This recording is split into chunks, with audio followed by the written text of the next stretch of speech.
السلام عليكم ورحمة الله وبركاته يا أحلى وأغلى متابعين. قناة أخوكم الشاعر ياسم جاد الطهفان. قبل أن نبدأ الفيديو أتمنى الكل يصلي على النبي، اللهم صل وسلم. كما قريتوا في العنوان تم حذف 13 فيديو في قناتي، والسبب أقول لكم السبب. صرت الفيديو الذي نزلت لكم في القناة أرسل الكابتن عبد الفتاح الجبري.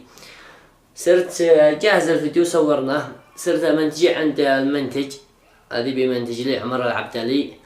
صرت منتج له وكان هناك ابن عمه ما اعرفش انا. قال سكاي جيب تلفونك، ابن عمه ملوع شويه الله يشفيه. قال سكاي جيب تلفونك، مكنته الولد نزع نفسه وعطف، قص انه يصير الحمام عزكم الله، يصير اي بقعه.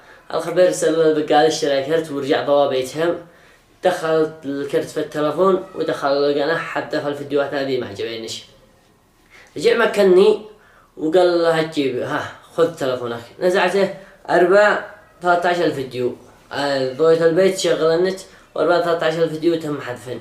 رجعنا عنده وكانوا في طابع، قلنا ليش حذفتهن؟ قال ما عجبينيش. كيف ما عجبينيش؟ قال هذه عجبتني، هذه عجبه خلاهن، وهذه ما عجبنيش حذفهن.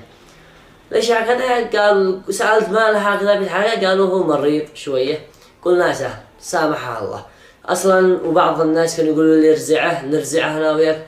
قلنا كيف ترزعه؟ ومن عفا واصلح فان اجره على الله. واصلا اذا رزعنا اذا ضربناه يرجعنا الفيديوهات ما يرجعنش، يعني قلنا سامحها الله ومن عفا واصلح فان اجره على الله. وبعض الناس يقولوا لي يا شاعرنا ليش ما تنزل هذا الايام فيديوهات خيرات؟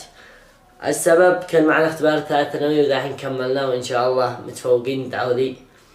كملنا الاختبارات ودحين بعد نجهز لكم مقالب، مشاهد تمثيلي، تجربة اجتماعية، كل شيء. وبعد ننزل لكم حرق العلم التركي، ردت هذا اليمني يحرق العلم التركي وماشي. بعد ننزل لكم مقالب خيرات، مجهز لكم أعمال خلوها على ربكم إن شاء الله تنال إعجابكم.